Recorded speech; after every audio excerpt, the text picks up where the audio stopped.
This is a Montie moment. I'm Johnny Montalbano. We get you ready for the NCAA Tournament, and in the East region, well, if you want madness, you're going to get madness here in the East because Perdue received the final number one seat over UCLA, but otherwise, it wasn't given any favors by the committee, given either the possibility of either a matchup against number 8 Memphis or a 31 seed Florida Atlantic, the 9th seed in the second round. So some other potential here in the East. If Duke gets through to the Sweet 16, can you imagine the atmosphere at Madison Square Garden for the Blue Devils? It's going to feel like Cameron Indoor Stadium North. But I also look at this first round, and half of this bracket to me is just absolutely fascinating. You know, you have Marquette, who just won the Big East Conference, the Big East Tournament at MSG. They have a chance to get back there. You know, you have Kansas State, who are favored to join the Wildcats with Marquise Noel. You have Kentucky, who has been, you know, a team that we didn't even know at times was even going to be in the tournament. If you look at famous bracketology Joe Lunardi, there were times where it looked like Kentucky was on the first four out, so they were able to play their way back in. So I look at this, and I can tell you right now, as we get ready for the opening round, the only thing that I'm confident on in the East is that Purdue is not going to make a deep run in this tournament. So that being said, I do think the Boilermakers are going to at least get out of the first round and win their 116 matchup, whether that's against Texas Southern or Fairleigh Dickinson. So Purdue will at least, the Boilermakers will at least be able to breathe easy in the first round. But again, going forward, not going to be the case here. So we'll take Purdue in the 116 over either Texas Southern or Fairleigh Dickinson. The 215 matchup, Marquette, who just had a big week at MSG, they have a chance to go back there again. They take on Vermont. I think they'll get one step closer. They'll beat Vermont and get on to the second round as well. So I'm going to take Kansas State in the 3-14 matchup over Montana State. Wildcat senior Keontae Johnson, one of the best stories in this tournament. You know, he's a player to watch not only in this game, but in the entire region. He's coming off the best season of his career, career high in scoring in just over 17 points a game, over 2 assists, and that came after there was some uncertainty as if he would ever play again because he collapsed 2 years ago in December, and he was diagnosed with myocarditis, which was, you know, a term that we heard a lot of during the COVID days.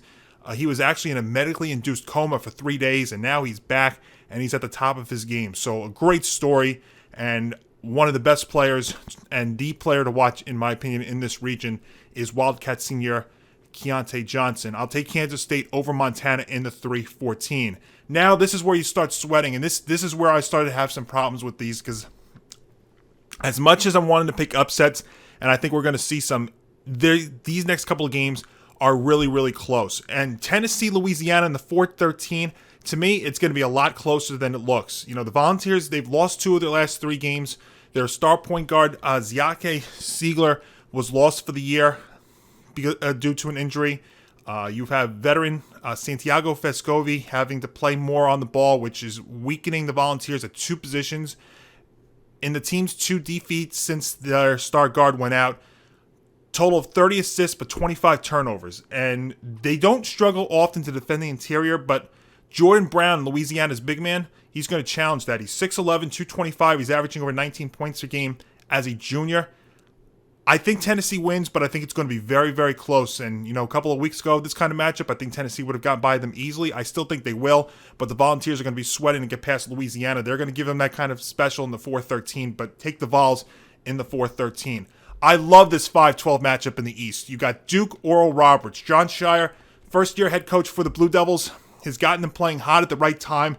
This is not the same Duke team that we saw in November and December. You know, this is your normal Duke team that you expect going into March. And I get that the ACC was not strong this year. You know, obviously the big deal in the ACC is that defending champion North Carolina not even playing in the NIT, so they're totally out of it. I was totally wrong on them going to the season. I thought they had a very good chance, especially with 4 returning players from their championship run last year, 4 returning starters, that is.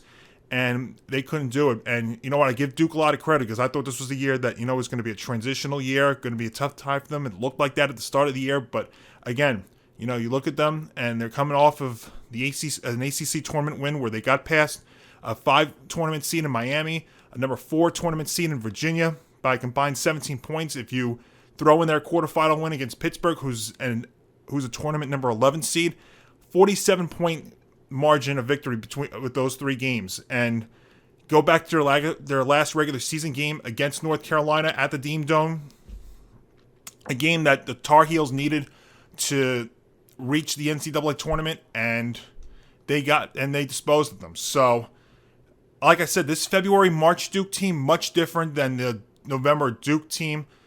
Injuries to 3 regulars that slowed the team's development. Now that's resolved, so Duke's getting healthy. They're playing hot. We'll see. That does carry over. It doesn't normally. It's tough to say that really does carry over into the tournament, but I think it's going to here. And then you look at the Oral Roberts side of things. They're better at both ends of the floor than they were 2 years ago when they reached the Sweet 16. And a player to watch here, Max Abus, the guard from Oral Roberts. He's improved as a playmaker since then, cutting down on his turnovers and not losing his explosive offensive ability. So, again, a game that I think is going to be very, very close. I'm going to take Duke barely sneak by here, but I could definitely see Oral Roberts also getting by in the 5-12 here. But I'm going to take Duke to advance in the 5-12 against Oral Roberts. Kentucky Providence in the 6-11. You want to talk about a revenge game. Providence star Bryce Hopkins against Kentucky, his former school.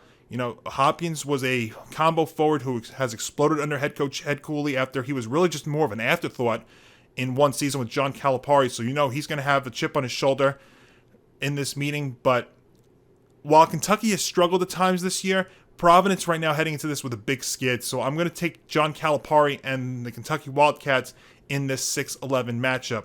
The 7-10 one, the Michigan State USC. It's a battle of 2 teams that are similar, 2 teams that are very inconsistent. So really it comes down to who do I trust more in this spot. And in that kind of case, I'm going to go with the Tom Izzo-led Michigan State Spartans in the 7-10 in, again, a game that could be very close or very ugly, but I just don't know because I don't know who or what version of these 2 teams I'm getting. But in that doubt, I'm going to go with Tom Izzo and Michigan State in the 7-10. And then finally, Memphis and Florida Atlantic in the 8-9. And again, is there any better 8 seed than the AAC champion Tigers? I love them here, and I think Perdue has to look out in the second round. The committee, again, may have rewarded the Boilermakers with a number 1 seed in this region, but that's it. So, to me, a lot of matchups in the East that are coin flips, but if you like madness, if you like drama, then the East is for you. So I'm going with pretty much all the